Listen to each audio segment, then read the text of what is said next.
Hello everyone and welcome to Hypertrolic. I'm Jim. This is my first video. I have no idea what I want to talk about. That's a lie.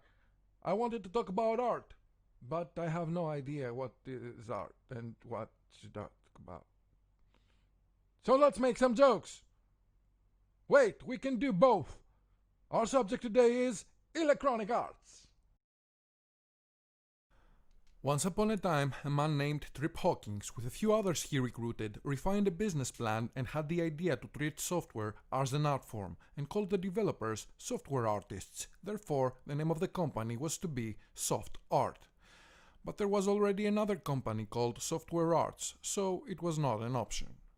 Hawkins just liked the word electronic, and him with the rest of the employees considered the phrases electronic art and electronic artists. While many pushed for electronic artists, Steve Hayes opposed and argued that they are not the artists, the developers are, and thus electronic arts came to existence. The first stage of electronic arts was for the Commodore 64, Atari 8-bit, Apple II, and PC DOS. EA found it hard to keep good relationships with the external developers as they missed deadlines and ignored EA's creative directions. This would force EA to experiment and start creating their own games while also buying a few companies that they deemed serious enough and with a bright future.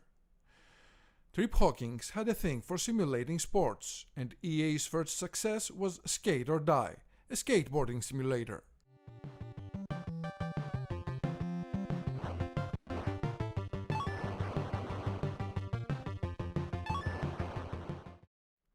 This led to signing a contract with football coach John Madden, and that was the beginning of a long relationship with annual releases that make the headlines even today, but for the wrong reasons.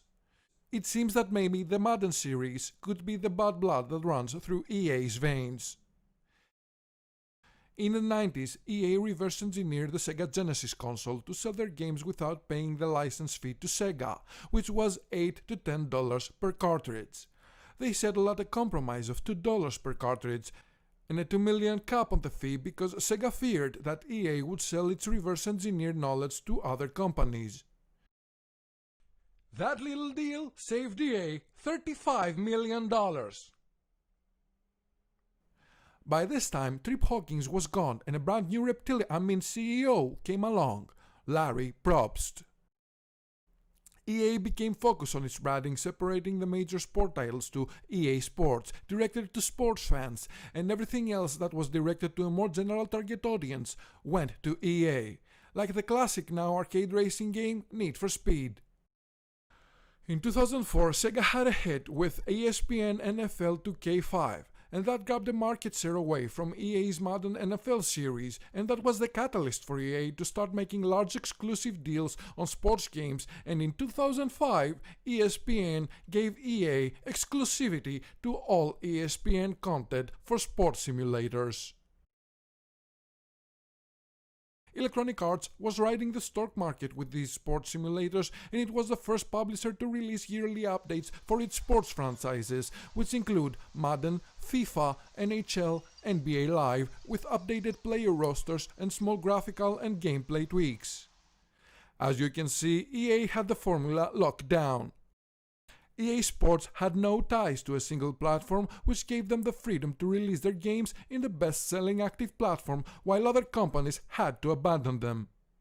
FIFA 98, Madden NFL 98, NBA Live 98, and NHL 98 were released for the Sega Genesis and the Super NES throughout 1997.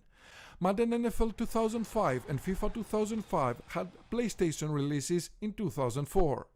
NCAA Football 08 had an Xbox release in 2007. Madden NFL 08 also had an Xbox and GameCube releases in 2007. NASCAR Thunder 2003 and NASCAR Thunder 2004 were released not only for the PlayStation, but for the original PlayStation as well.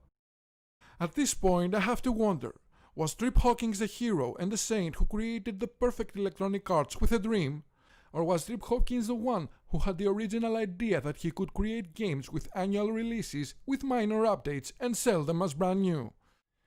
Was this maybe the brilliant business plan he wanted to refine?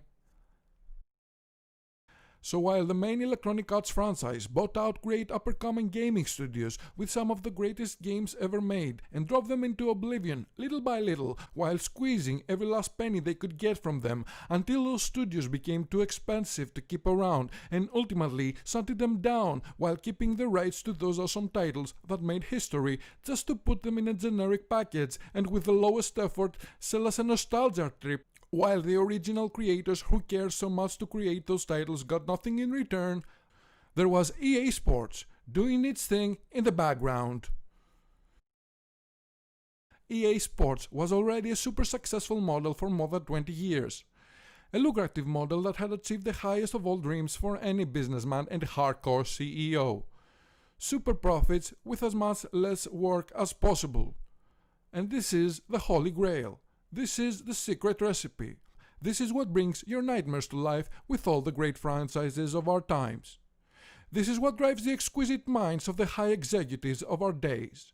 The easy way, the quick buck, ready to burn all the legacy to the ground just to get the stock a little higher. This is the result of unchecked greed that runs today in most of the gaming sector. And here we are, with the controversies that keep coming up one after another and have created a whole generation of memes about the EA scam way. Seriously, you need a whole other video just reviewing EA memes. Day 1 DLC.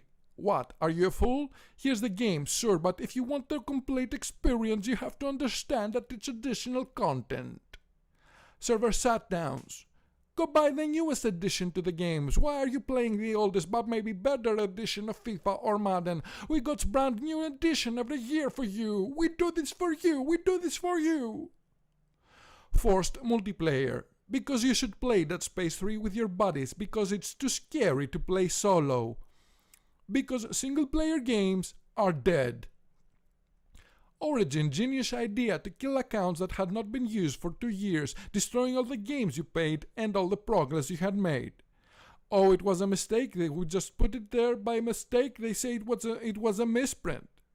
It definitely was a misprint that had nothing to do with Origin forums bans, which also banned you from all your purchased games. Seriously, talking about entitlement and predatory tactics is not even scratching the surface with these people. They actually make up rules as they go. Anarchy in the tech and games industry. And of course, loot boxes, loot boxes, loot boxes. Or as EA likes to call them, surprise mechanics. Because people like surprises. Right. Need for Speed Payback was a joke. The only reason I played it is because I won it in a bag of chips. Seriously, everybody online in the gaming community I am in kept saying they wanted in chips. So I got 3 bags of chips, and I got the key in the second bag of chips. That was ridiculous. I think the idea was to get the game to kids. The kids will tell their friends to get the game and play together, and of course EA would take advantage of their naivety to push loot boxes. In my opinion, if that is true, that was a predatory tactic aiming at children. So they refused to remove loot boxes from FIFA because the Ultimate Team was such a brilliant idea, wasn't it? Even when loot boxes became illegal in some countries. The Sims community created the hashtag #StopEAAbuse, calling for change, whilst EA keeps pooping out DLC every year for The Sims and totally ignoring unfixed bugs. But here, have a Sims expansion for a single religion and culture while ignoring every other religion in the world because diversity, right? Right. In Madden 20, Reddit user BalloonSlayer47 finds a banner of Madden 19 which proves it's the exact same game and the recycling that goes through keeps getting more lazy and more careless. And that is only the tip of the iceberg while the bugs are left dominating, causing a new hashtag to emerge from the depths of Twitter. Hashtag NFL drop EA and hashtag fix Madden franchise. As Madden NFL 21 for the PS4 version has been destroyed in Metacritic with 4,500 ratings since the last time I checked, disliking the game, earning a majestic score of 0.2, becoming the most hated game of all time in Metacritic. Congratulations, EA! And then something so disgusting that even made the shareholders to speak out. It was the extravagant bonuses the CEOs were getting while at the same time they fired people, showing that it's all about their wallets getting fatter and fatter while cutting all ties with anything that can be replaced. And these other people who make the decisions that affect everyone in the hierarchy and every game. These are the people who treat their developers not as artists but as expendable, replaceable resource to satisfy their own bottomless greed. So you think after all these scandals, all these years, anything changed in the dark ways of greedy Uncle EA? Do you think it was a phenomenon that began only lately as the gaming community has only increased, or did you realize EA's evil ways from before? The thing is, we want to try to love these titles, and this is why it's insulting to see them double down in the madness and take advantage of our feelings and wallets. It's a betrayal, and they have proven that they do not care at all as long as they do the right steps to keep that stock up and rise a little more day by day while they sit in their golden thrones getting their bonuses. This is the result of the anarchy in the gaming industry.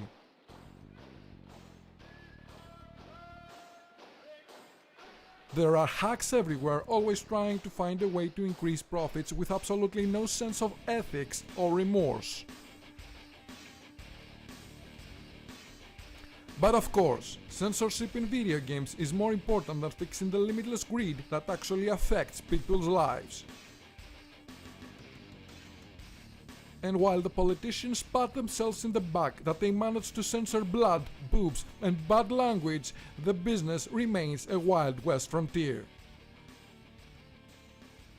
So what can we do? What is it that will make those people in their platinum toilets change? Well, it's you. You, and you. React, complain, boycott.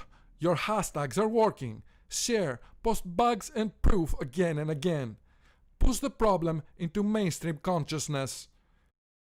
It's about a whole industry of billions, not just silly games. So what do you think? Do you have your own frustrations with Electronic Arts? Do you have your own bad experiences? I would like to hear. Leave a comment below. And if you like the video, subscribe, share, press the like button, and we're gonna talk again soon, I hope. Maybe sooner than you think. Oh God, no! God, come on! Come on, man! What are you doing, man? What?